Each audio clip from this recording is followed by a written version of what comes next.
What's up, movie freaks? Welcome to another episode of Film Discussion. I guess it's still Film Discussion for now. We haven't gotten any comments on a new name yet, and we haven't decided. But we're looking for a new name, so yeah.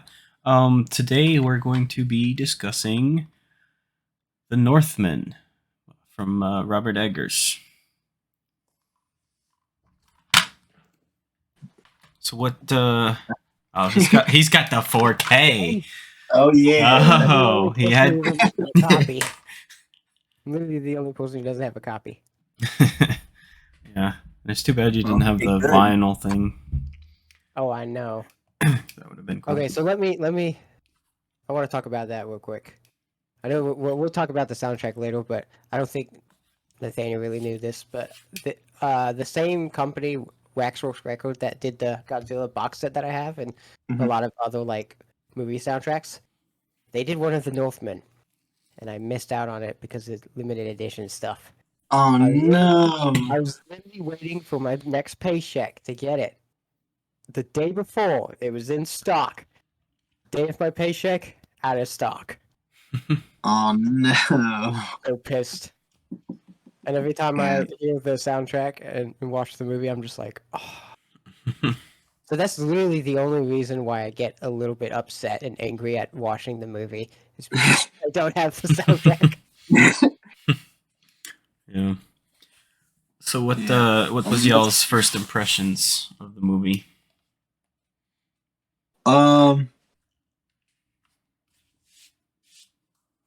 I thoroughly enjoyed it.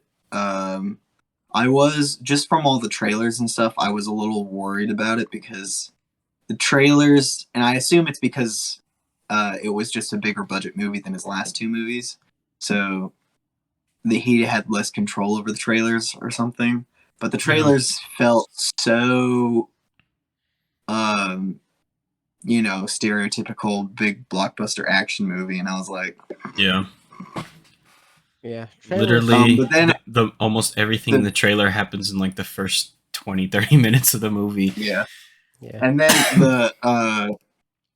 And then I sat down into the theater and started watching it, and then like the first 5 minutes I was like, no, okay, this is a Robert Eggers movie for sure. Yeah. And then it just kept going, and I was like, okay, yeah, this is still a Robert Eggers movie, and it was still really good. And then I don't know, it didn't quite sit with me as well as The Lighthouse and the Witch the first time I watched it, but then when I rewatched it a second time after I got it on DVD, I was like, all right, no, this is still just as good as the other two. I liked it better on my second watch than I did on my first watch. Definitely one of those kind of movies. Mm-hmm.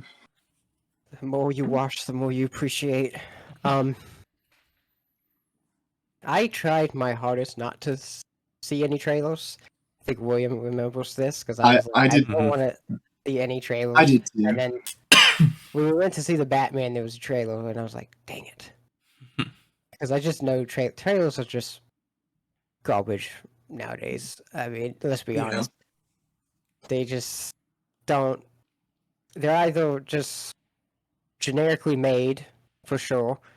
There's no interesting thing that they're doing with the trailer. That's why I prefer to see like a sneak peek, like show me a 60, 90-second clip over 2-second clips throughout the movie. You know, I prefer sneak peeks over trailers. Yeah. Yeah. So that was...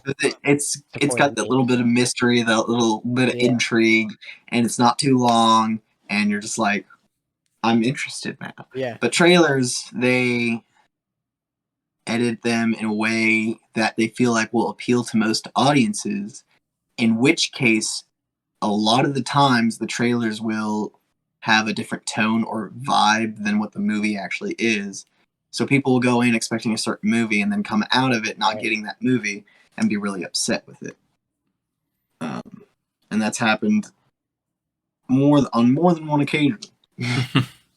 To me, I've seen a lot of movies that I was like, I think I'm going to pass on that because that doesn't seem like my type of movie. And then I will go and see the movie. I'm like, oh, that movie was a lot better than the trailer led me to believe, or vice versa. Yeah. Right. Yeah. So yeah, for that reason alone, I didn't want to see any trailer. I just wanted to go in completely blind.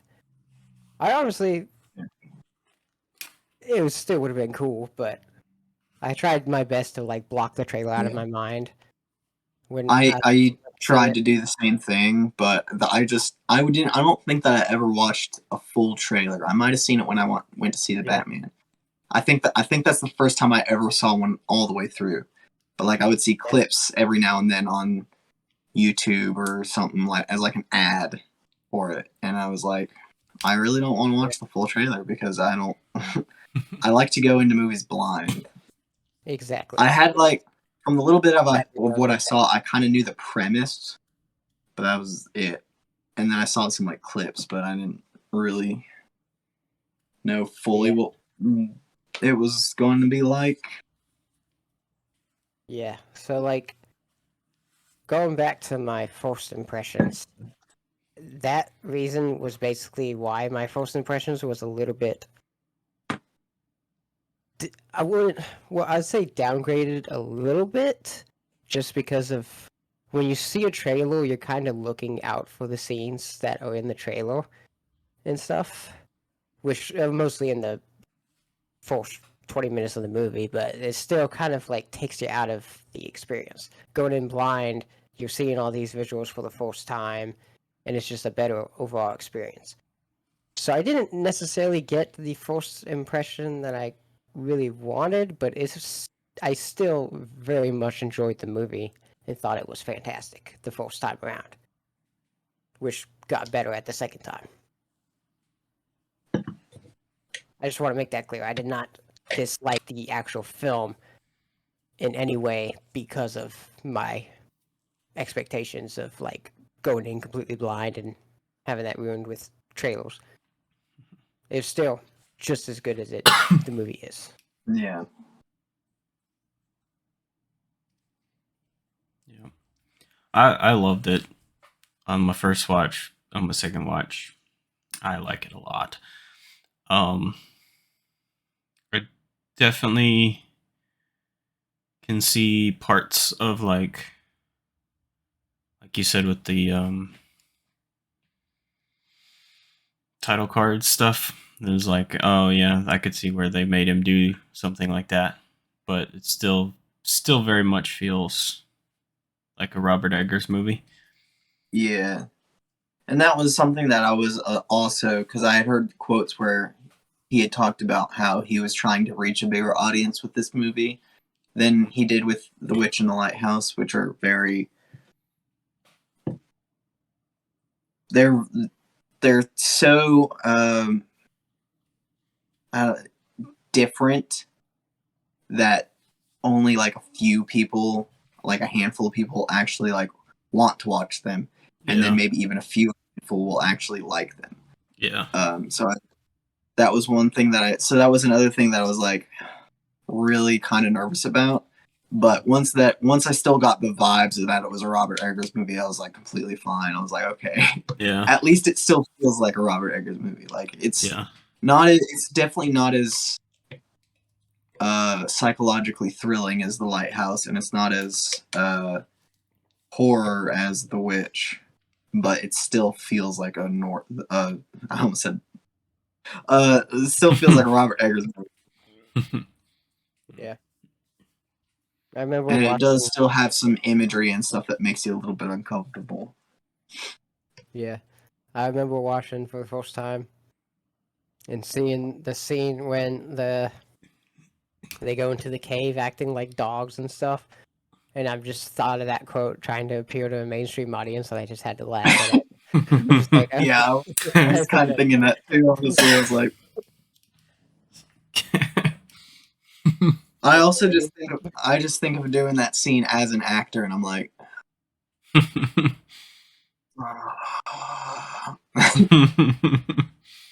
Yeah. kind of down William Dafoe's alley, but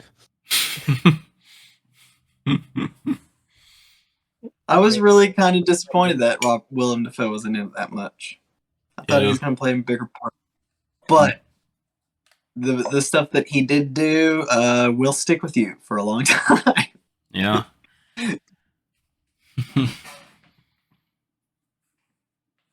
Even when he's just a prop head, you know? Yeah. Yeah.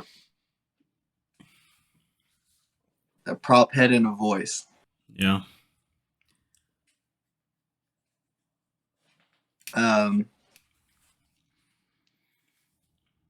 So when I first watched it, I walked out of the theater and I was just like, that was just Viking Hamlet.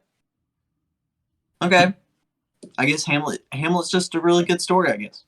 Well, it actually comes from... Yeah. Yeah. Come to find out, it's based off of a originally Norse story called Hamlet, which inspired Shakespeare to write Hamlet. Which I thought was a really interesting factoid that I learned. Because I didn't realize that. I thought the Northman was just an original story that essentially he took Hamlet and just turned it into Vikings. But no, Hamlet came from Vikings, which is kind of interesting. But yeah.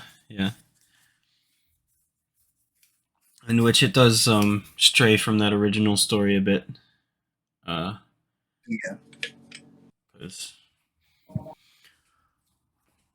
Probably would have been a lot more boring if they had just stuck to the original story. Probably. Because I think he pretends to be handicapped and dumb or something, and for years and years, and then ends up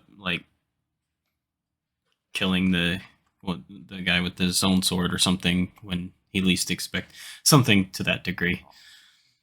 It was more. Yeah. It was a tale that was supposed to convey wits, I guess. He had. Does that make sense? Yeah. Something like that. I don't remember exactly. Fighting battles with your mind and stuff. So yeah, and the the battle with his mind was literally to pretend like he is so not a threat that he doesn't even think to kill him, and just leaves him around the castle or whatever, and just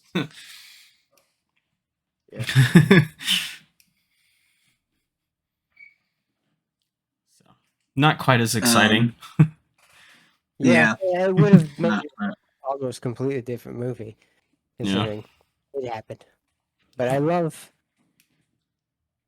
Well, one, I love that he didn't do that for starters, because it would have been boring. Now, if he didn't have the mindset of appealing to a more mainstream audience, he might have actually done the original source material. And I don't know. I feel like he could have probably made it work out. But yeah, he probably could have. Story is very good. Yeah. And it was, I mean, it's pretty straightforward. It's pretty simple, but the imagery and the acting and the characters and everything about it makes it interesting enough to where the fact that the plot is so simple doesn't really matter. Yeah.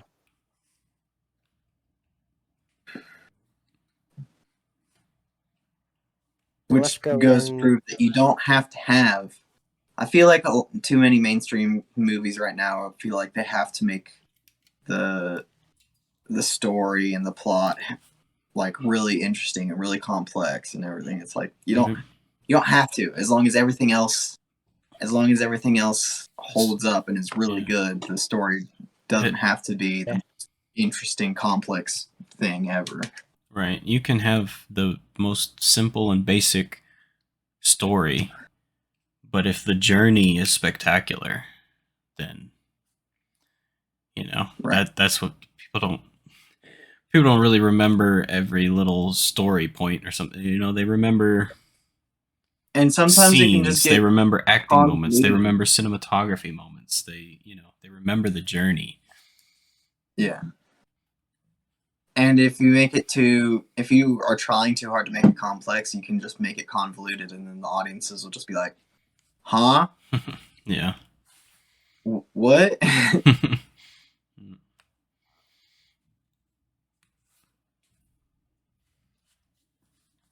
I think the casting was excellent in this movie. Yeah. Mhm. Excellent. I don't feel like I've seen a lot with Alexander Skarsgård, but I remember him in King Kong vs. Godzilla, right? Or was he just Yeah. in? Yeah. No, he wasn't in King Kong. It was King Kong vs. Godzilla. Yeah. But yeah, I don't really recall seeing him in anything else really. I think wasn't he the main character? Yeah.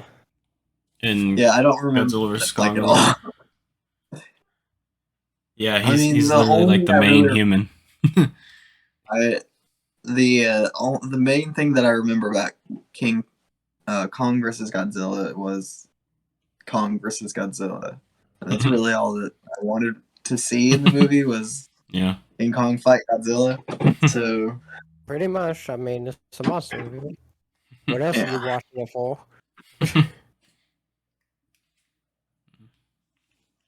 But yeah. Like His whole it is. family acts though. yeah, pretty Yeah. much. He's the oldest of them, of the Skarsgård Oh really? kid. Yeah. Gotcha. I don't even know that I've seen all of them. I don't know that I have either. I've seen his dad because it wasn't his dad in Dune recently. I think. Yeah. His dad was played Baron. Crap, Yeah. I can't remember. Yeah. The Baron Oh. in Dune. He Yeah. also played Jack Sparrow. No, Bootstrap Bill. Will Turner's character in his dad in Oh. Pirates of the Caribbean. Gotcha. He's also in the Marvel movies. He plays the scientist. Mm, Those are the things that I've seen him in. gotcha. And of course, I his haven't seen him one in. brother is Pennywise or whatever. Yeah. And then Those- there's the other I think brother that's- that's on Vikings. It's Floki on Vikings. There's also a Skarsgård. And there might be more of them. I don't know. There's a bunch of them. There's a bunch of Skarsgårds, and they're all actors. They're probably running around Hollywood being in movies. Yeah. I haven't seen Vikings, so haven't seen that guy. But He was probably the first Skarsgård that we saw. Well, I guess Yeah. we probably saw his dad in Pirates of the Caribbean I don't know if I've ever seen those movies. in a long time. But yeah, those are the only three that I've seen that I know of.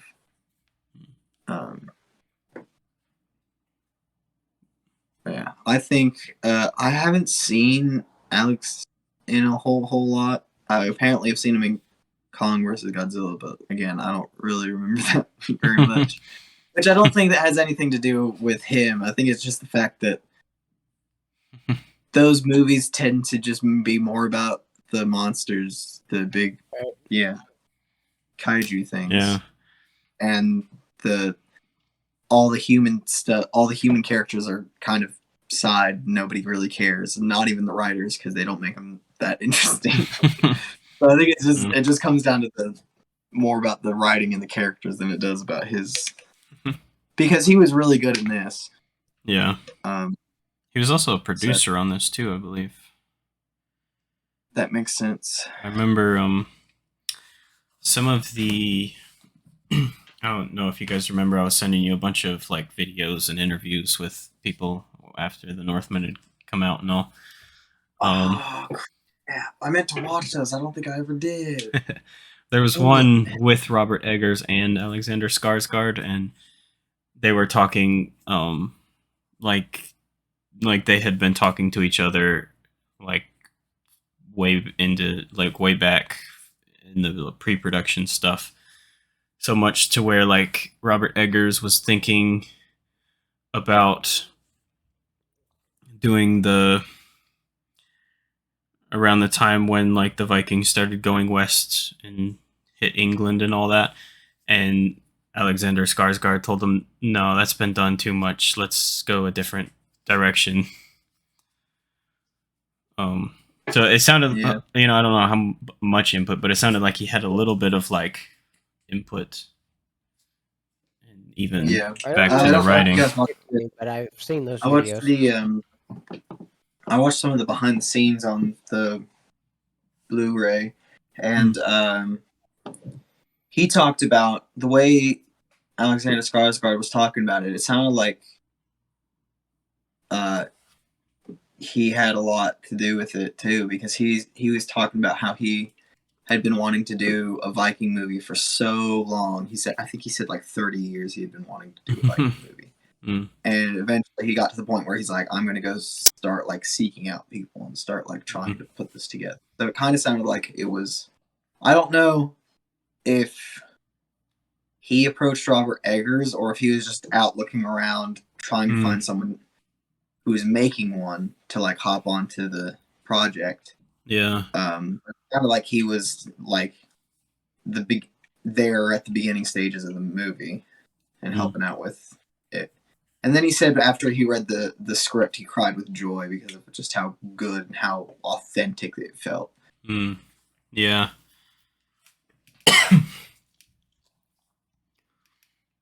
It is quite historically accurate. Yeah. And there was one thing on the behind the scenes too. Robert Eggers really like went in deep. He did a lot of meticulous research. He met up with historians, and he had the people who were doing their doing the costumes. He had them make them as historically accurate as the building and the architecture of the sets were as historically accurate as he could possibly make them. Yeah. And he did a lot of research and had a lot of like historians and stuff in on the set helping him, so that way they could make it as true to history as possible. Yeah. Yeah, they said in one of those videos too that the set there in Iceland, they were like, it's so accurate you could just leave it there as a museum, like as a replica museum bit, because it's like, this is how it looked. It's accurate.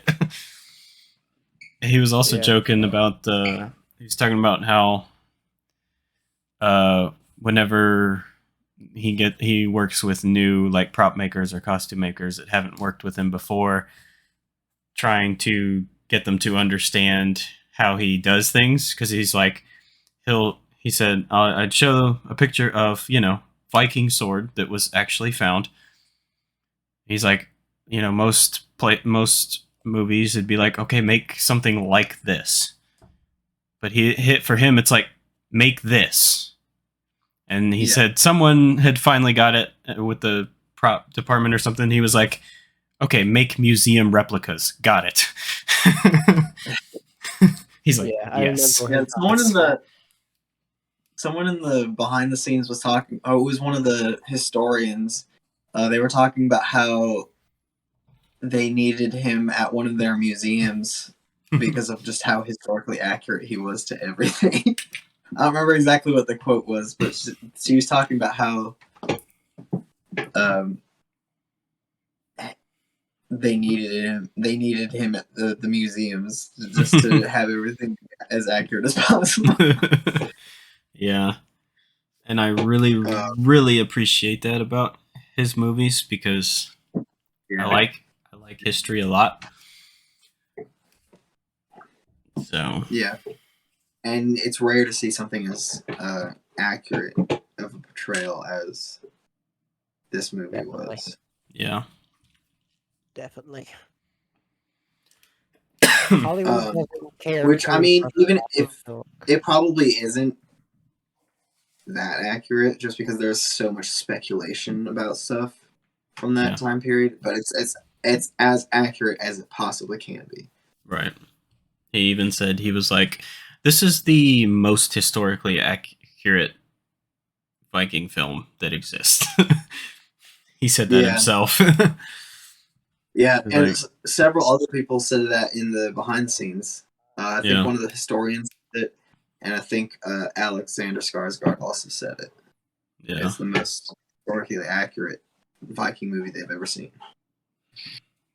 I think one of the historians was saying that they hope that after this, more Viking movies try to mimic this movie, so that way they're all super accurate. yeah. Yeah. Yep. Something else I really liked him saying, and I liked him giving out these names, was I think it was in that same video when he was talking about the historical accurate stuff and whatnot, the one with him and Alexander. Mhm. He was talking about how hard it is to make a movie like that, because it's like, well, the reason we get The Revenant and 1917s every so often is because of how hard Hard it to is make. to make them. Yeah. You know, so I really appreciate that he name dropped those two movies, and it just goes to show that Hollywood doesn't make these kind of movies anymore. Like they're not gonna be filming this stuff on location. They don't care about history, historical accurate anything. You know, They so that want it to be as cheap as possible, as money making as possible, and as cheap as possible, as profitable as possible, and as easy as possible. Yep. And speaking of that, I just want to make a little bit of comparison. I know this is kind of straying a little bit away from the Northman, but that's another reason why I appreciate Jackie Chan so much. It's because of how much he puts into his movies and how much time Mhm. he puts into him and everything that you don't get in Hollywood. So there's a little stray from it, but we're back on Northman. We do need to talk about some Jackie Chan films on here, though. Yeah, for sure. Um, um, um, the so the track, sorry, The the soundtrack, soundtrack soundtrack. was really good. it's amazing. Yeah. I loved it. I fell in love with the soundtrack the first time watching it at the opening scene and whatnot, just hearing it, and I was just like, oh, Yeah, but yeah, it was he great. always It puts fit he the always film puts a lot. well, I guess he doesn't, but he always gets people who put the effort to make it sound, to have the music sound as true to the story as possible. Because with the Lighthouse, the music for the Lighthouse wasn't really music. It was this weird contraption thing that just makes these like weird, interesting, kind of creepy, unsettling noises. Yeah. And that's what they used to make the music for the Lighthouse. I know that's not a Because spoiler. it just fits the vibe and the tone of what that movie is trying to do. I know that's not a spoiler, but try not to talk about the Lighthouse too much because I've still yet to see it. Whoa, dude. You need to see that movie. I want to see it even more. I It's my before. favorite. It's my favorite of his 3 movies. I have very high expectations for it, and I know for a fact that those expectations are not going to be diminished whatsoever. Yeah, you won't be disappointed. I love the Northman, and I love the Witch. There's no way I'm not going to love the Lighthouse. Yeah, it might be different from what you're expecting, but I don't think you're Yeah. going to be disappointed by it. Well, that's kind of what I'm expecting with Robert Eggers. It's not what I'm expecting. Yeah, you're just kind of going to it expecting greatness, but not like Yeah. how great or why it's going to be great, or like it's going to have good cinematography. That's going to have good writing. That the dialogue is going to be historically accurate to the time period, or time period accurate, I guess. No, And it's going to be overall just a great movie. That's what you go into a Robert Eggers movie expecting. right. So I just realized that how I was talking earlier about the how my expectations about like the trailer, how I didn't want to see in the trailer and stuff. I've actually seen less clips and like small like TV or like Instagram ads and stuff like that of the Lighthouse than I did of the Northman. So that's good. I don't know how I managed that, but like I haven't actually seen that much from the Lighthouse. I've seen like small like 20 Well, there seconds. hasn't been as much like I don't know. push Well, for yeah, the Lighthouse as there was for the Northman. Yeah. I Especially 'cause barely it was saw like- anything on the Lighthouse before seeing the movie. Yeah, as well. I didn't even Yeah, realize again. that he was making another movie. I think until The Lighthouse was out, and I was like, oh. Yeah, I didn't know about it till it was out either. I don't think like. Or I knew Definitely about it fun. not long after, or not long before it was out. Yeah. But yeah, that movie is also smaller budget, and I think it's more of independent distribution and stuff. More an indie film than the Northman. The Northman is bigger budget, bigger studio. So that's why it had more push. Yeah. I don't know how well it was received by mainstream audiences. I haven't really looked. Didn't do great at the box office, I'm pretty sure. Yeah. Lighthouse or Northman? The Northman. Can't imagine it doing great anyway, but that's what cinema has become now. I mean, there were usually crap. when I went to see it in theaters, there were quite a few other people in the theater with me, but yeah, there were a decent bit for us too. I did get like it did a vibe 34 from million domestic and 34 million international, so 68 million worldwide. But I think didn't it have like a budget of like 90 million or something? They had a budget of 60 million. 60 million. So they made $8 million off of it. Yeah. When worldwide. I just searched the budget and it says 70 to 90 million. I thought I remembered Robert Eggers saying 90 million. Oh. So I was thinking, Well, and plus with the IMDb says it was 60 million estimated. I wonder if the other stuff is including marketing, because that's part of it too. You throw millions into marketing, so they definitely did not make their money back. They might have made it back for making the movie, but not for all that marketing that they did. That and didn't represent what the movie was too well. I would be willing to bet that it's because of the trailers. Because the trailers probably made it seem to be more of like an action-packed Viking movie, and then that's not what it is at all. Yeah. And so a lot of people were disappointed by it. Yeah. And so, because the biggest the biggest thing that it comes down to with movies is word of mouth. Someone will go see it and be like, "Holy crap, that movie is so good! You need to go watch it." Yeah. I think the best example of that recently is Everything Everywhere All at Once.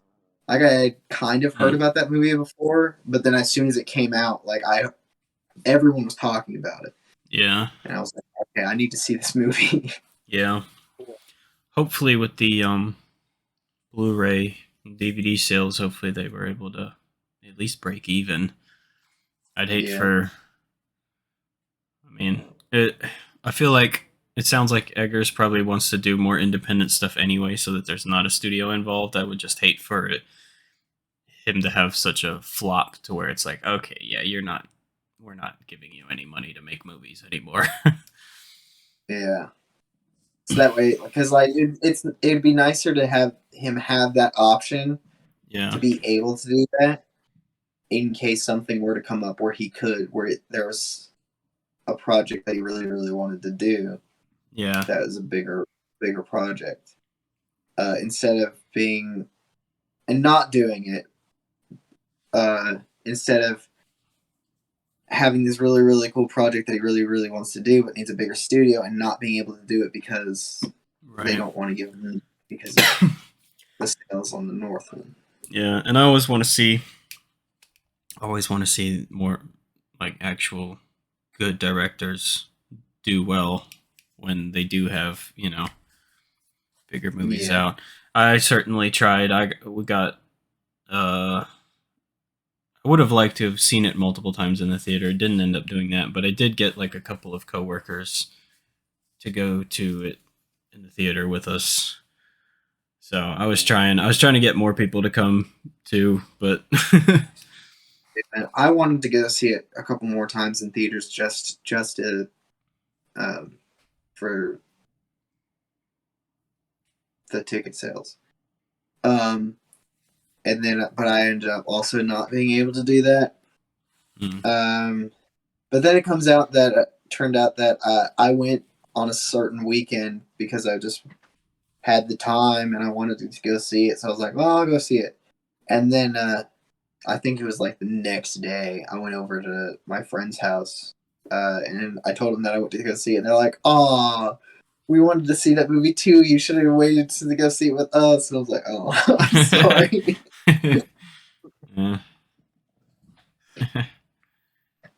Jeez, Nathaniel, come on, man.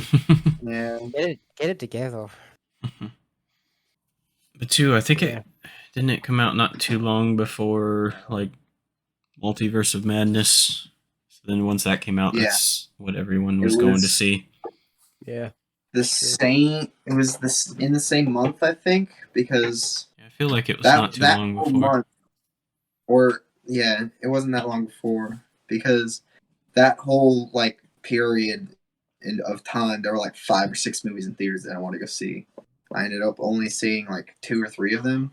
Yeah. I saw Multiverse of Madness and The Northman. I don't remember what else there was out that I really wanted to see that I didn't go around to see.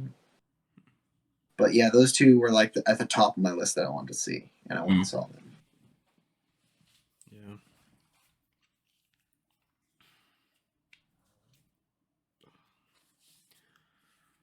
But yeah, I'm definitely gonna try and keep an eye on his next movies, because I definitely want to try and see more of his movies in theaters, because I didn't get to see The Witch or The Lighthouse in theaters.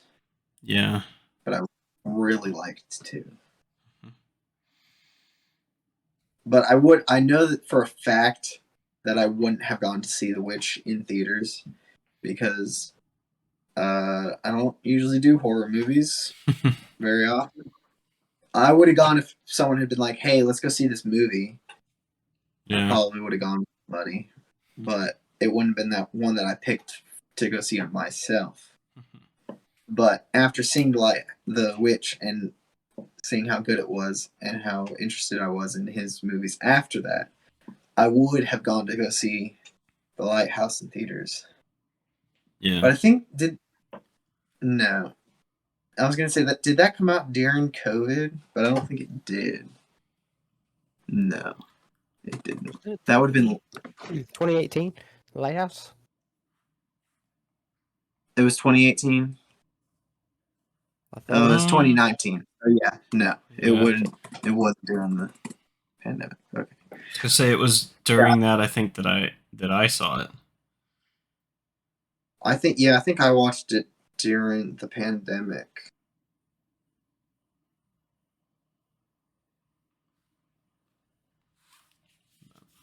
But I didn't get to see it in theaters. Yeah, I didn't. Like I said, it kind of flew under the radar. I didn't hear about any theatrical release. I'm sure it did have one, but Yeah. just didn't hear about it. Right. But yeah, I'm gonna try and keep an eye on his next stuff, so that way I can go see his stuff in theaters. Definitely. Yeah. Because it's definitely really important to support your favorite artists.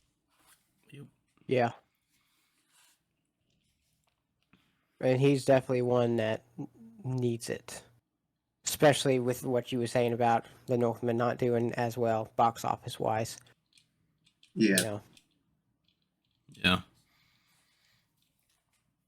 But he's great. He's a great director. So I want to talk about cinematography. Mm. Mm. Mm. Oh, there was something so that good. I thought was really interesting during the while I was watching the behind the scenes, was that going back to him trying to make everything as historically accurate as possible, was that Viking architecture, the houses and stuff that they lived in, they don't have windows, and they all have like huge fireplaces in like the middle of the floor. Yeah. So they were talking about how that kind of made things kind of difficult to film in indoor scenes because everything was just lit by fire. Yeah. And they had to be extremely mindful of how they were lighting it, so that way it still looked like there was a fire in the middle of the room, but also so that way you could see what was going on and still Yeah. be able to. So that was really interesting. Yeah. But there weren't a whole lot of indoor scenes. So Yeah. Right. Not a whole lot.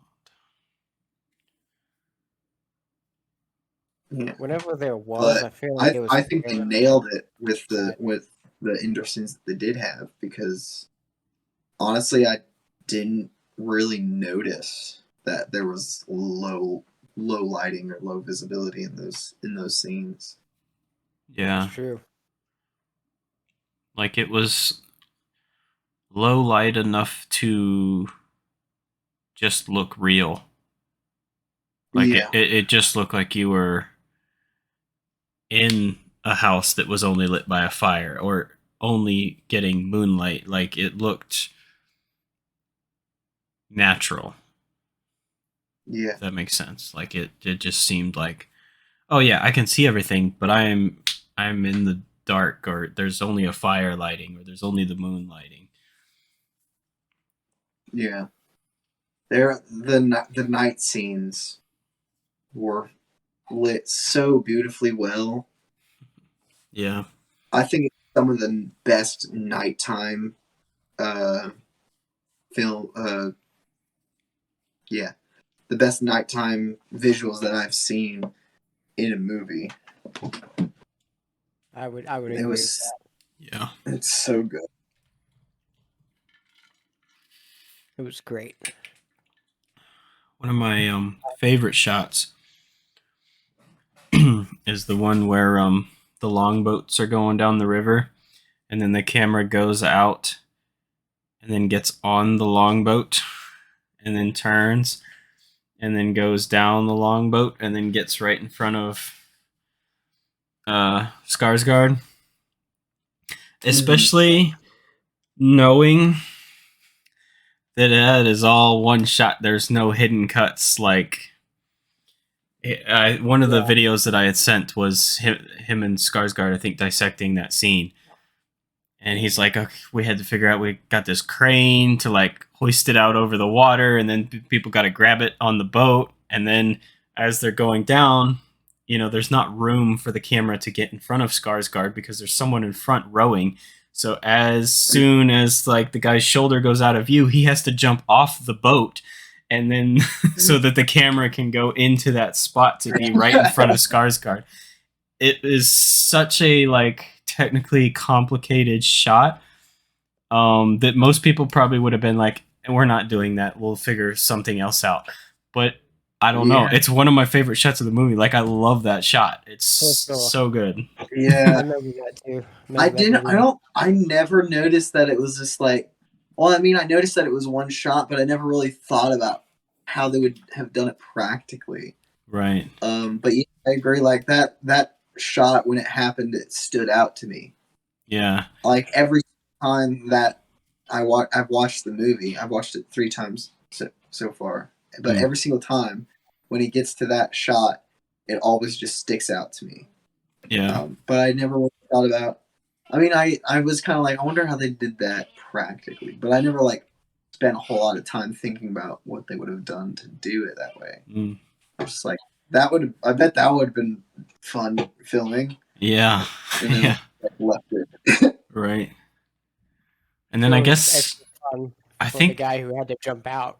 Right. Yeah. And too, I forgot too, after it's staring at Skarsgård for a bit, then he looks to the people on the boat and they shoot him and stuff. So then the camera like rotates around. So like you had to, basically there couldn't have been like a lot of equipment people and stuff behind it. Like it was probably one guy grabbing the camera off the crane and then doing it and having to make a spin. And I think that spin too is part of just like what kind of sells it, because it's like, nope, there's not a bunch of camera people behind here. Like you're in it. You're in the middle of this. So good. Mm-hmm. So good. Yeah. Oh, so good. Okay, another one of my favorites, and I pointed this out last night when me and Wilkamz watched it. So here's this awesome. There's these 2 awesome parallel shots with the beginning and the end. The beginning, I forget his name, the brother of the king. Yeah, he pointing his sword, like right down at the king, and it's snowing. At the end, he points his sword the same way, and there's like fire, and it's in that volcano, so it's like fire, like ice and fire and stuff, and it's just really, really cool. The first one he did it to the father, and then the second one he did it to the son. And I love those 2 shots because they're like the exact same shot, but different environment and different what's the word? Crap. I was gonna sound like such a analysis, and now I just different circumstances. Same shots with different environments and circumstances. It was great. Yeah, that whole fight scene at the end where he's where they're fighting and they're in the volcano. It's like, oh my gosh, it's shot so beautifully well, because you can't, there's just silhouettes, but you can tell exactly what they're doing. Yeah. You have there's no like, wait, I can't tell who's winning. Like, yeah, that's something that would have probably been a little bit different in the director's cut. Yeah, because he was like, he talked about too, he was like, I knew going into this being a bigger budget and a bigger studio, he's like, I wasn't going to be allowed to show a penis. So he had to shoot that a certain way. Oh yeah, Because they they're were both. berserkers. They're naked while they're fighting, you know? Yeah, So yeah. he had to hide it. So, and honestly, he probably would have had some of the berserkers in the first like raid scene Yeah, no, naked as actually, well I for was just historical reading that accuracy. on the trivia on IMDb said that he wanted all the berserkers to be naked, but Yeah. he decided against it. Yeah, Eggers wanted some of the berserkers to be completely naked, but did not pursue this because he feared it would be too audience alienating and give the film too high of an age restriction. Yeah. So, Yep. yeah. So one of the things that he, had to not do it completely historically accurate because of, all those Yeah. reasons. But I do really like the way that he handled the berserkers. Mhm. Because I mean, even though like he never showed them taking drugs or anything really, but except for maybe the beginning with the dog scene type thing. But like the berserkers were known for, being just like in another state of consciousness where like they didn't feel anything. They would take wounds on the battlefield that would have killed other people and they just kept fighting. Like it was like they were on some sort of drug, right? It must have been. To be that fierce and just like not feel anything and all this. So I liked how they kind of portrayed them kind of going into another state of mind, even though they, it wasn't like, oh yeah, they take a drug, but it was like they're in like another state of consciousness when they Mhm. get into this mood. They become an animal almost, and I also really like after that for that raid scene, in the land of Rus, when after it's all done, they're just like exhausted, and Yeah. because that's another thing. The berserkers would be so wild and crazy and unstoppable during the fight, but then afterward they would be so weak they couldn't do anything. So I was like, I liked that little touch. Yeah. Like whatever they're on or whatever their state of mind they're in, it completely drains them. That whole raid scene was so good. Yeah. That shot was very like 1917-ish. Yeah. Yeah, it was that. a long I should shot. say Alfred Hitchcock because he was kind of one of the forced to do the whole like sneaking in the cuts, make it appear as a one shot kind of thing. Mhm. I don't quote me on that because I don't know if he's actually the first person. I don't know. I'm just saying he's one of the first at least. So, Right. but I should say it's more like that instead of just 1917 because 1917 would have been that without Hitchcock. Yeah. But yeah, it's very well done. Yeah. And I heard somewhere, I don't remember who said it. Someone was talking about the fight scenes in Northman and how they felt like they felt choreographed and they felt like people were like waiting for their turn to fight. But I never felt that watching the movie. And then even after I like heard that and then went and rewatched it and then paid attention, I still didn't really feel like they were No. like that to me. Could name off a lot of things. If I took the time, I could name off a lot of movies that actually feel choreographed. Yeah.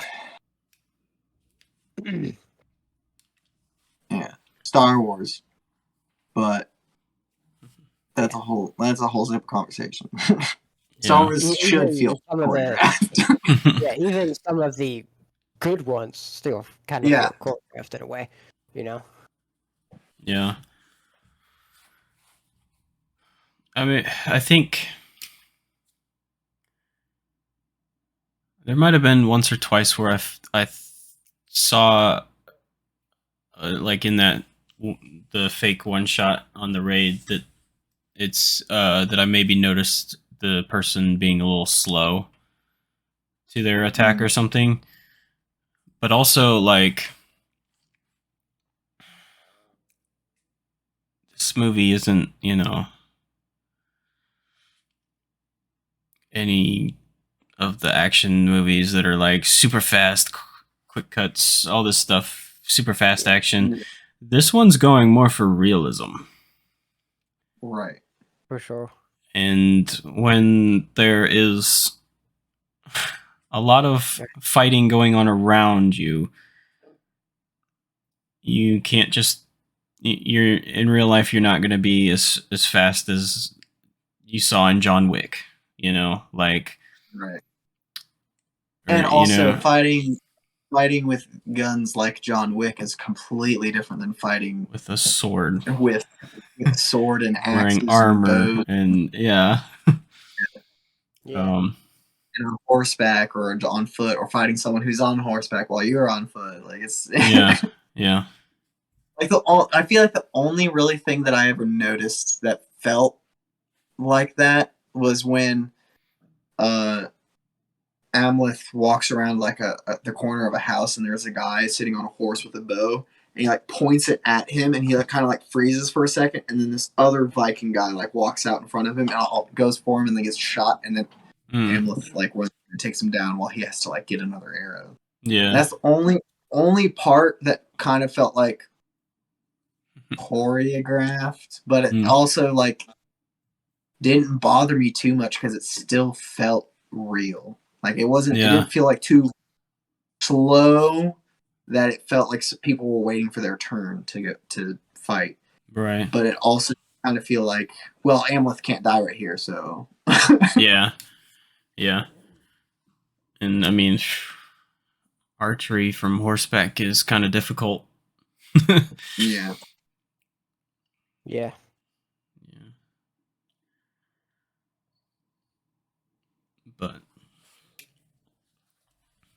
But yeah, I think that scene was really well done. Yeah. In fact, the thing that sticks out to me as being the worst thing in that scene is when Amleth draws his sword. It looks cool. It looks really cool, and you could make an argument maybe for being berserker, and he's just going wild. But historically, people don't hold their sword downward like a knife. It's just completely useless as a sword that way. Yeah. As far as attack, as far as defense, like there's a reason nobody historically holds it like that. You don't have any like. Yeah, the only thing that this is good for is stabbing. Yeah. Your defense is going to be weaker. You can't get any power behind your strikes. Like it's just completely useless for a sword. But it looked cool when he drew it. But that's honestly the biggest issue I have with that scene is that he does that. And again, you could make the argument that he's in that berserker state. He's just going crazy. He doesn't actually like fight with it like that. He literally just holds it up to somebody's neck and goes across. So it's not like he's trying to sword fight with it. He's just kind of holding it. He's mainly fighting with his axe, and then he's cut somebody's throat with it.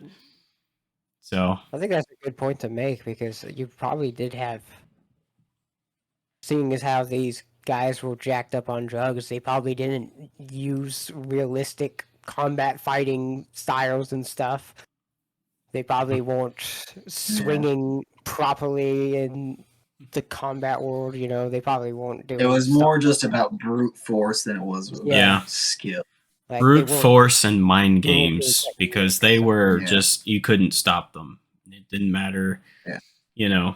You could have hit a killing blow on somebody else, but the berserker is still going to keep fighting you if you hit them with the same thing, type of deal. Like you literally have to off in one go, and that's I mean, obviously they could die, but it was like a thing to be like they just don't feel anything, and they'll just keep fighting you when someone else would have just laid down and died. Yeah.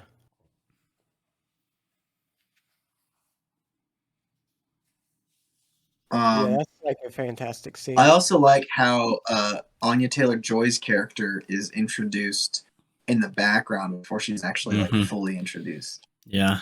I did like that. Yeah. It was good to see her again in Robert Eggers' film because she was excellent in The She's Wish. amazing. Yeah. Hey, we I did haven't do one on disliked The her Wish, performance. so we got to do one on The Lighthouse. When I say Yeah. Mm-hmm. I just realized that I completely forgot. Like our first episode was about The Witch. Yeah. I Yeah, well- completely forgot about that. But yeah, the Anya Taylor-Joy, she's fantastic in everything I've seen her in. Yeah. Some of the stuff that she's been in that I've seen haven't all been great, but her performances in everything I've seen her in have all been great. Yeah. Yeah. She's amazing. And I mean, pretty much, The Witch was her first film, wasn't it? Or like her first big film. So like, we could probably thank Robert Eggers for her too, pretty much, for bringing her into film. I think The Witch is really what, if it's not her first, it's definitely what like shot her into. Yeah.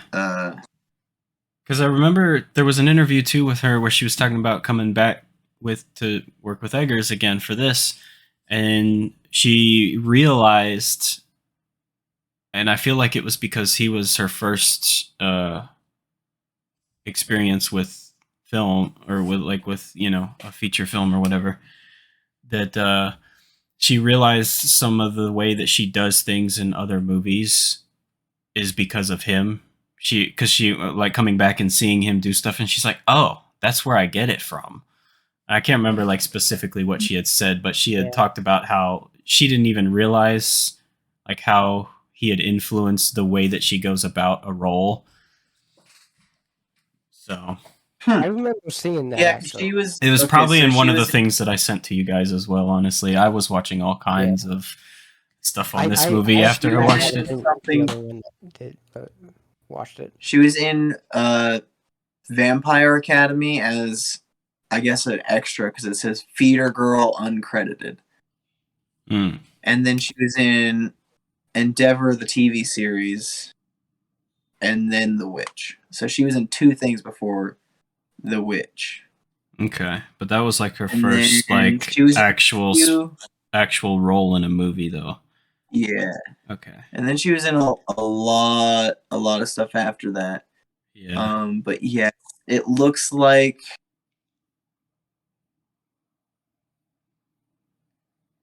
I saw her in Split and Thoroughbreds.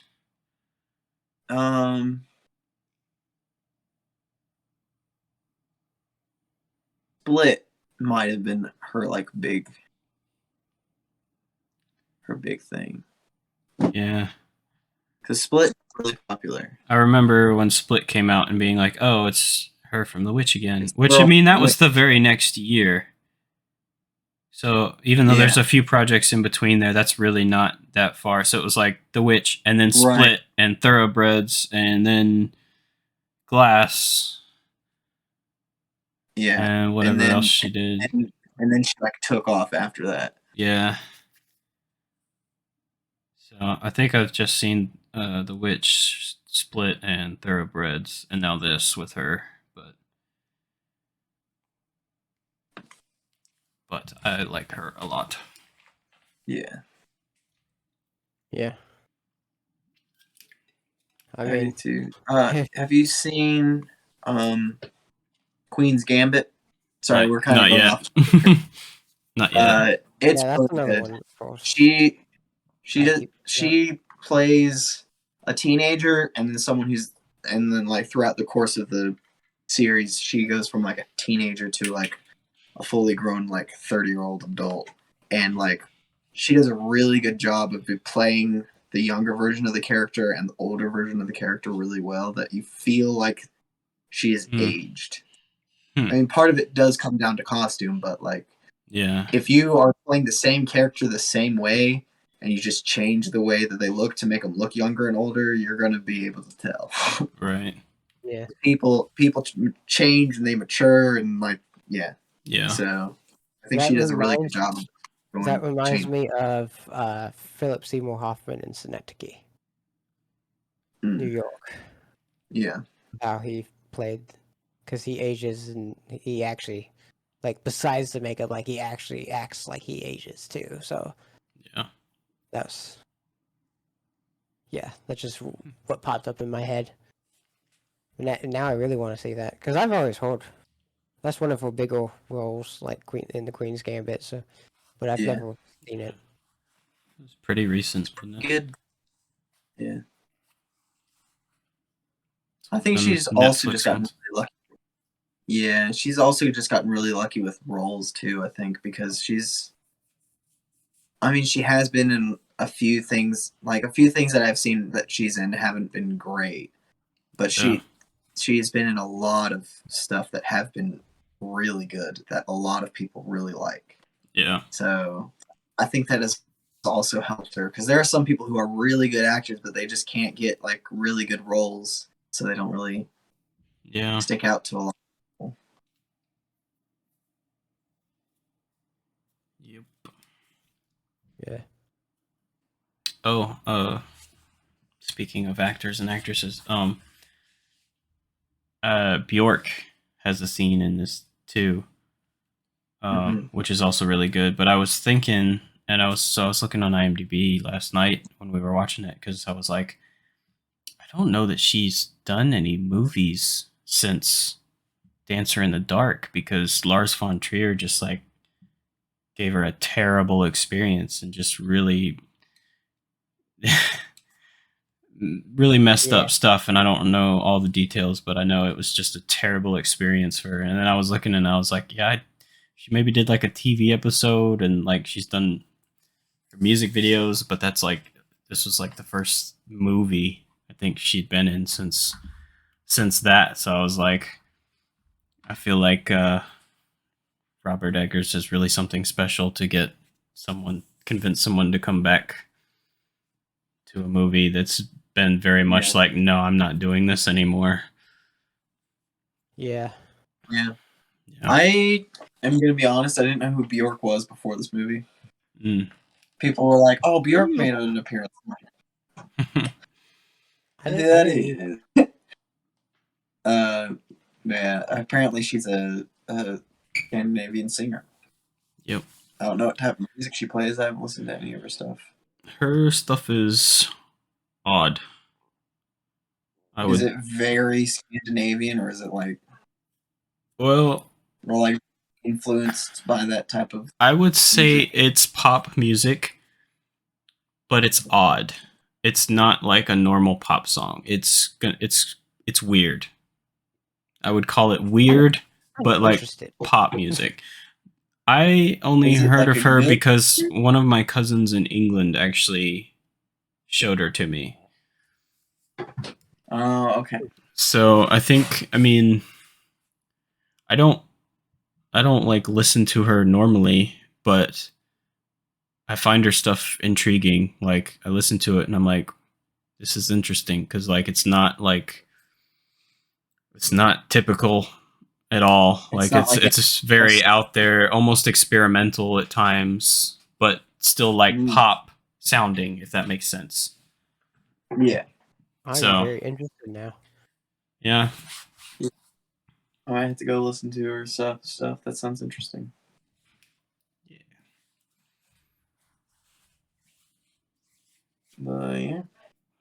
Yeah. Something I want to So go yeah, into. there was something that we talked about a little bit before we started recording, and that was just how Robert Eggers didn't have final cut because of the fact that he's working with a bigger studio now for this movie. He still expressed that he was satisfied with how it turned out, but apparently he hated the editing process because it was just terrible and he didn't have full control. Yeah. Which has made him go on to say that he doesn't know that he wants to do another big movie because of not being able to have full control. He doesn't like that, which is fair. Yeah. Because you have a vision you want to be able to express that vision as accurately as you possibly can. And when you have someone saying, "Nah, you can't do that. Nah, we don't really like that." You need to do that because audiences aren't going to understand that. It's like, Yeah. Hashtag release the director's cut. yeah. Anyway, what I was trying to say before I was interrupted by Film and Thespian. I'm sorry. I want to go into the way he kind of goes about getting his revenge. How he's like, he's heard the prophecy, so he doesn't, he can't. He makes an attempt at killing him, but it doesn't. The sword won't draw. Yeah. The sword won't come out. So it's like, okay, so he's like, I'm gonna torment this place, and I just love how he does it and just how creative that is. Yeah. That's one of the highlights of the films for me. He like cuts up those two guys and folds it into a horse and stuff. It's just so cool. I love the line too where he's like, "Could this be the Christians? Their god is a corpse on a tree."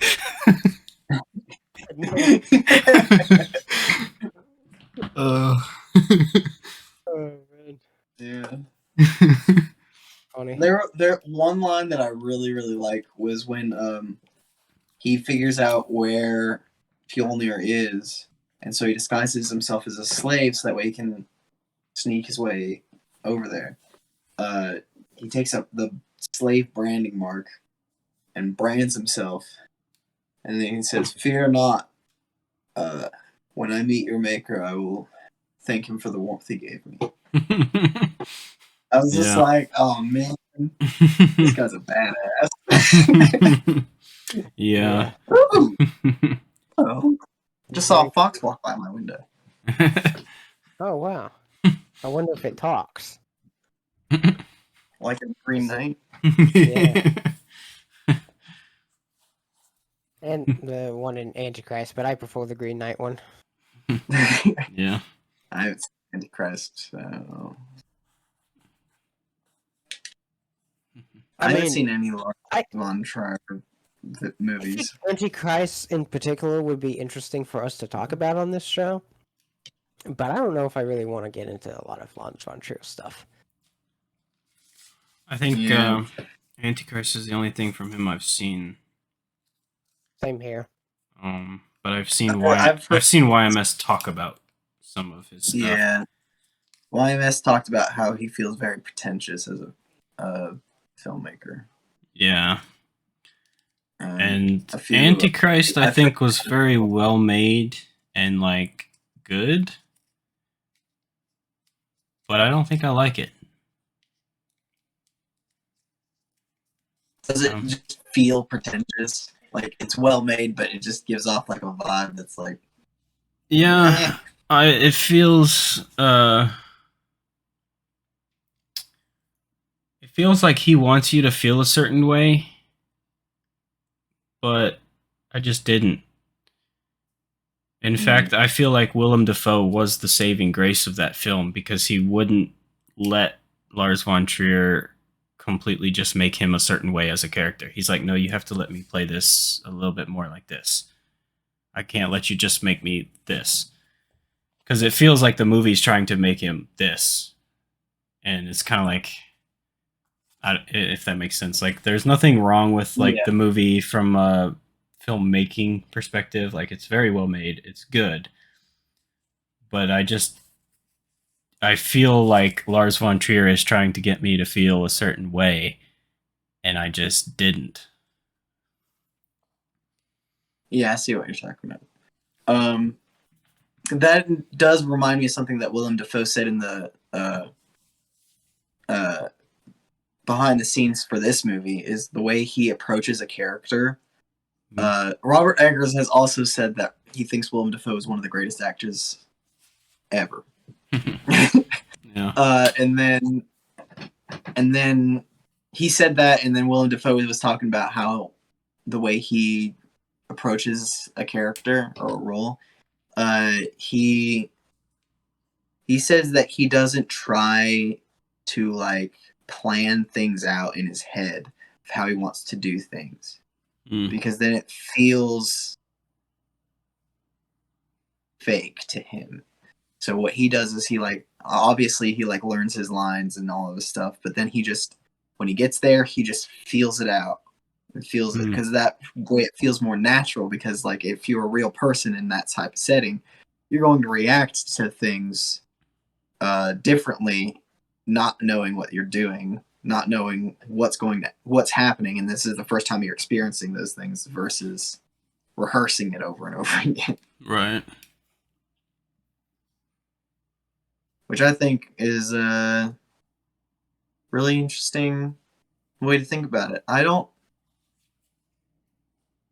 know that. I mean, I try to do the same thing, but I don't know that I would ever been able to put that into words. So when I heard him say that, I was like, I really like that. I like that a lot. Yeah. He's definitely great. Yeah. I like the fact that he approached Robert Eggers for Lighthouse and stuff, because he saw The Witch and he loved it, and so he approached Robert Eggers. Yeah. I love that fact, that an actor like him is so willing to approach this almost unheard of director who just released his first movie and stuff. You know, well, like very non-mainstream. Yeah. Yeah. Well, he tends to do a lot of indie movies more often than he does mainstream movies. For sure. Which is probably because like the first thing I ever saw him in was Spider-Man. And then like I would only see him in a movie like here and there. And it wasn't really until I like started like diving into movies and going past like the mainstream and digging more into like indie movies and stuff that I started to see him pop up a lot more often. Yeah. And so I think because he likes to do indie stuff a lot more than he likes to do mainstream stuff. He still does every now and then. He's in Spider-Man and Aquaman and a few other things, but I think he just prefers to be in indie stuff and smaller projects. Yeah. Kind of like Viggo Mortensen. Yeah. And of course, when you do a movie like Spider-Man that's such a huge hit, you've made a ton of money, then you don't have to take a project on for money so much anymore. You can just kind of do what you want. Right. Yeah. Too, I didn't realize, but they were talking about it in some of the interviews for this.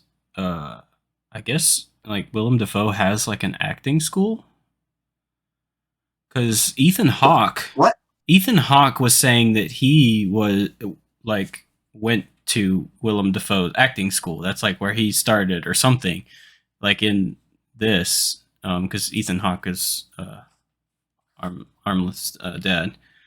Okay, I was about to say. Yeah. I was about to ask if he was.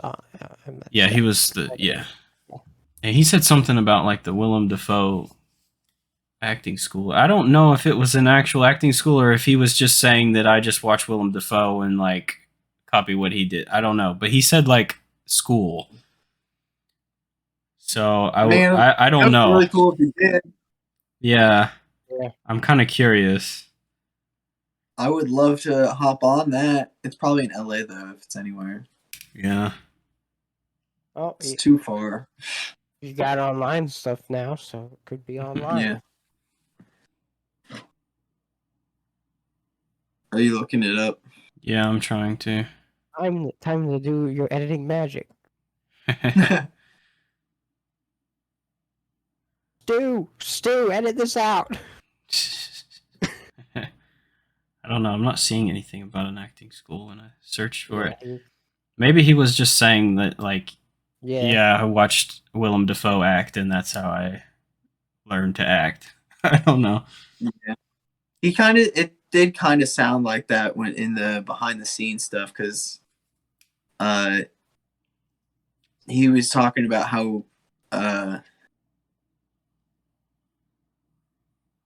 much he respects Willem Dafoe as an actor and how much he likes to like act off of him and stuff. Yeah. So maybe that is what he was just talking about, because he did talk about little bit about acting alongside Willem Dafoe in the behind the scenes of the movie. Yeah. Just the way that he said it made it sound like there was an actual, like Willem Dafoe actually had an acting school.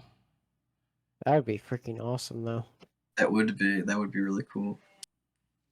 I mean, it'd be cool in and of itself just for an actor like him to do something like that, so that you are getting more actors, a new generation of actors being that Mhm. kind of like style of acting and being very good instead of all these generic actors that just do movies to do movies.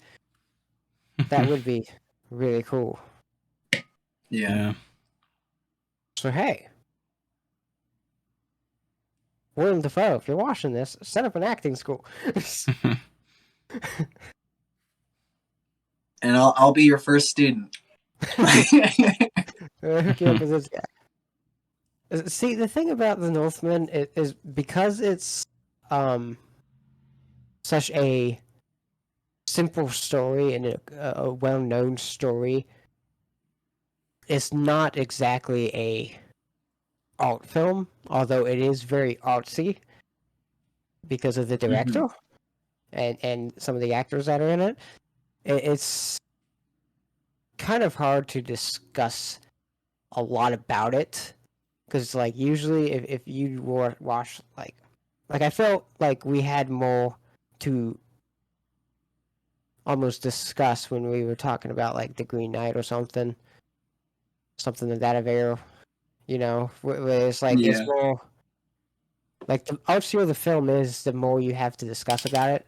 Like Akira, I think I actually remember like in the actual video or the podcast that we did of Akira that we were actually talking about some of the like more of the unclear things in the movie about like what they might mean and stuff.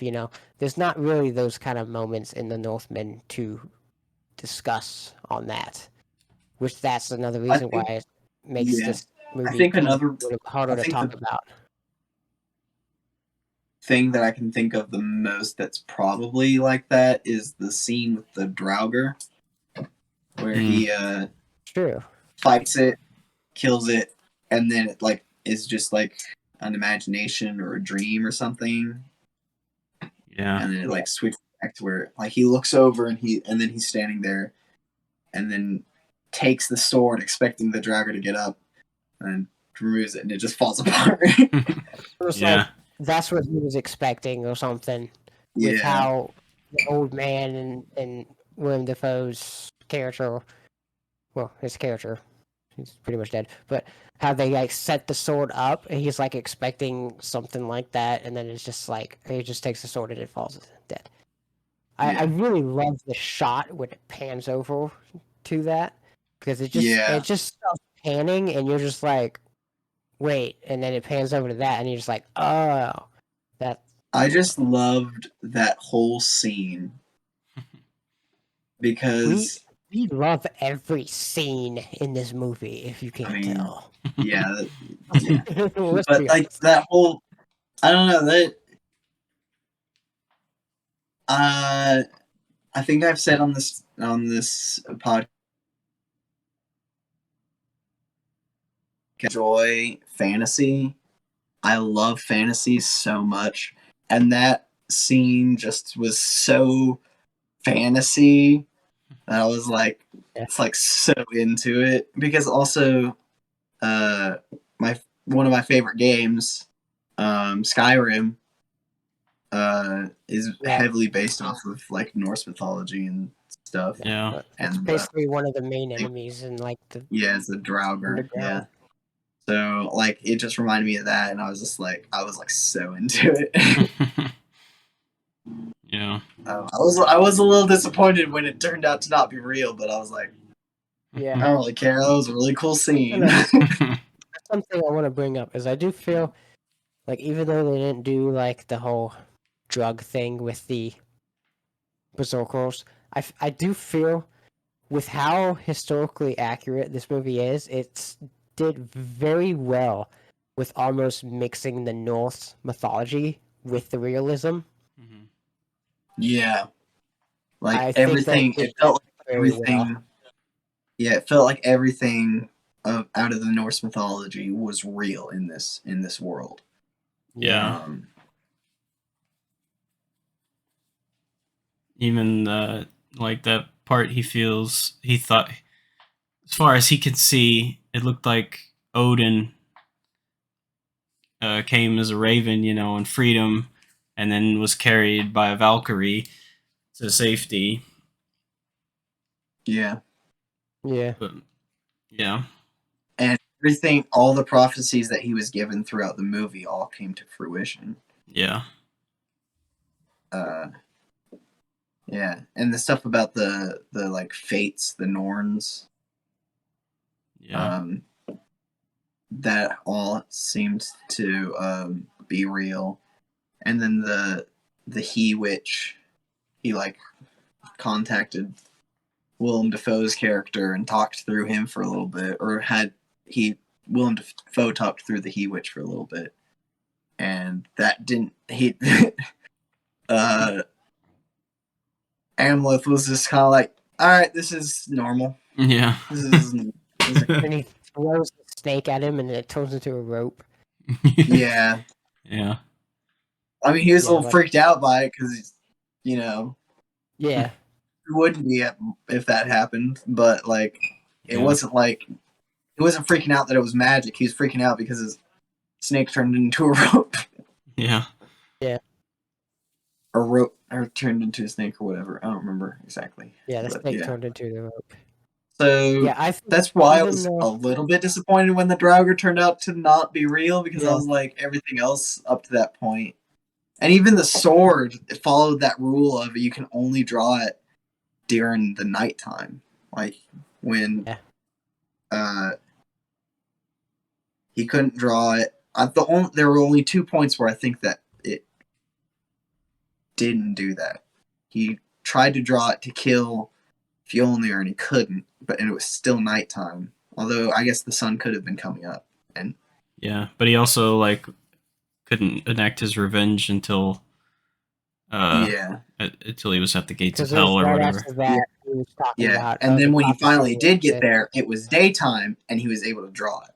Yeah. So but every other time he couldn't draw it unless it was nighttime.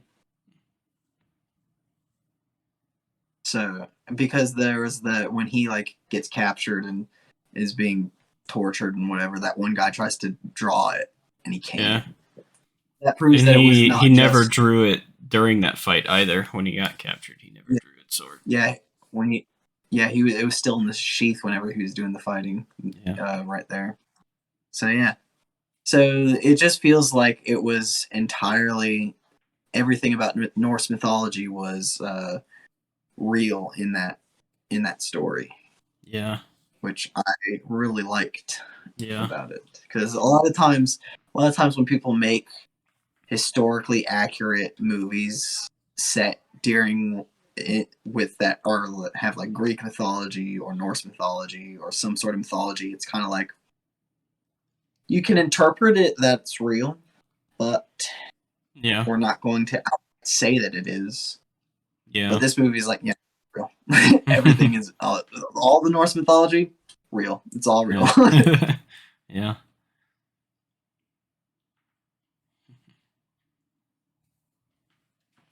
Yeah, I liked how he cut his head off and then put it on his butt there. Yeah. Practically shoved it up there. Our coworker in the theater was literally at that point like, was that necessary? Yes, absolutely. Absolutely necessary. Yeah. That's another thing that made me think of Skyrim, because sometimes you can level your character up enough to be able to do decapitations, and someone has done that before. Yeah. Yeah.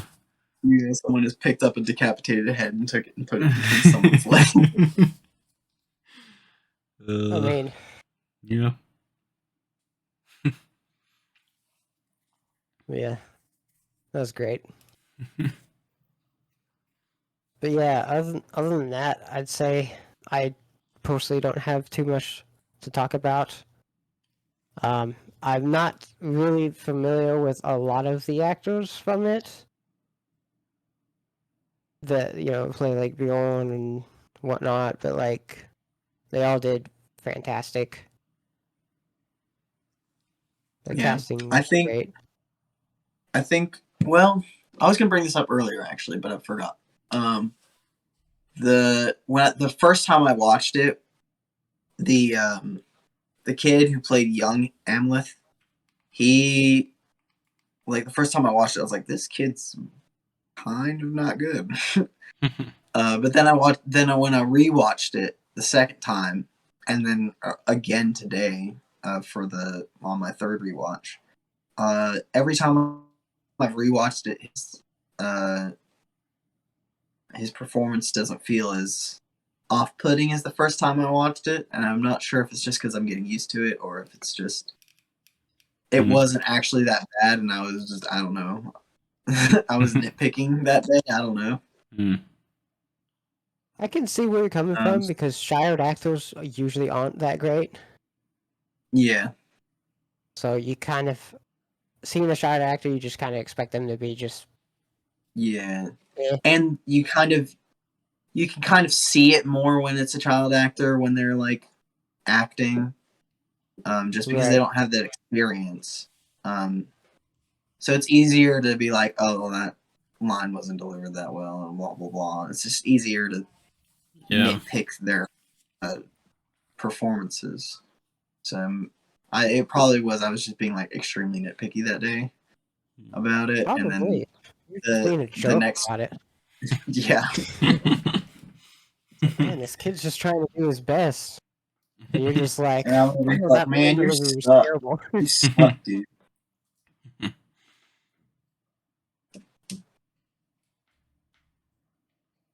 So I mean, for a child actor, I think he did all right. I think he did good. Yeah.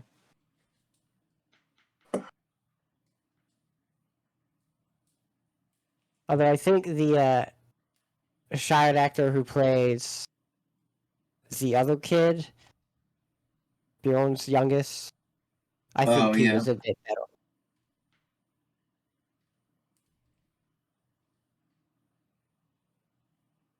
I did A really bit like better. that sport. Yeah, I like the sport. Yeah, I think he was a game little that bit they better played. than yeah. That was a cool scene. I mean, Vikings were brutal with their sports. Like you die in the sports. Yeah. Well, I guess they were. Well, I don't know about that one side, but the side that Amlet was on, those were all slaves anyway. So I imagine the other side was slaves too. So it doesn't really matter. I mean, they're making the slaves kill each other over a sport. So demonetized. No, sorry. We get like 30 views on these. Like, we're not monetizing. I know.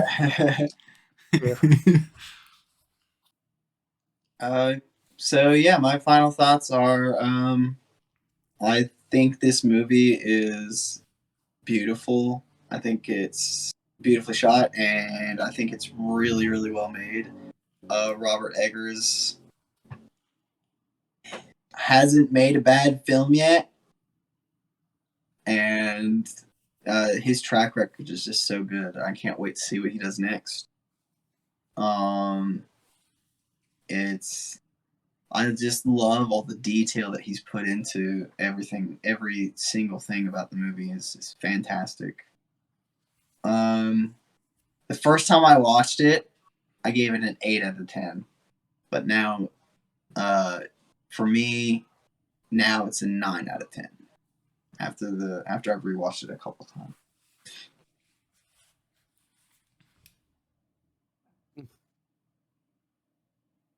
I think it's fantastic. Excellently made. I think we're all ingredients of this just being very well made and just a great movie. I'm gonna have to go with a 10 out of 10.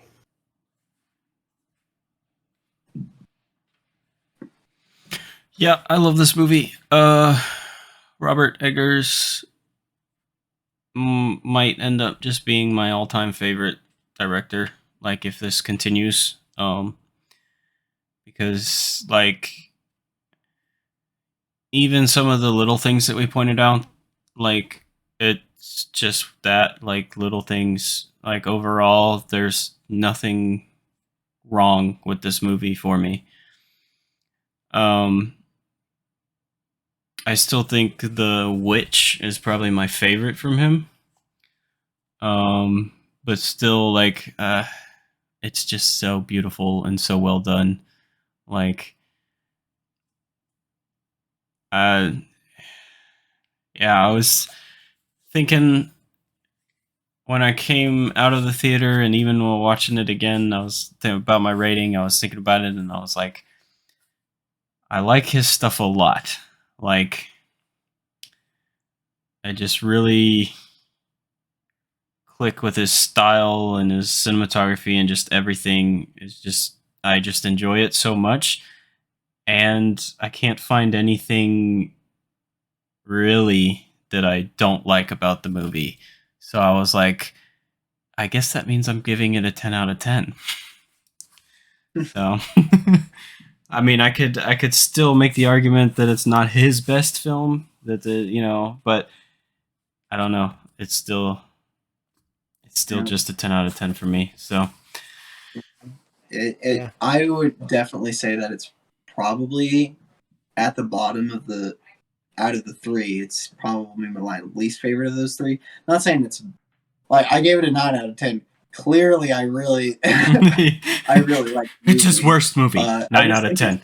I think out of those three, it's not as good as the other two. But it honestly probably comes from the studio Yeah. than Robert Eggers, the Yeah. studio interference.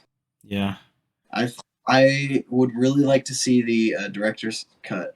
Yeah. Like what I want to see what it would have ended up being had Robert Eggers had full control, and seeing if that would have changed my rating at all.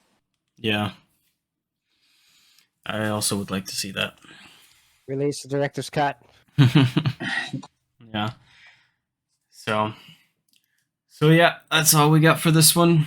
Follow Film and Thespian and The Metal Gladiator on YouTube. Their links will be up here on the end screen.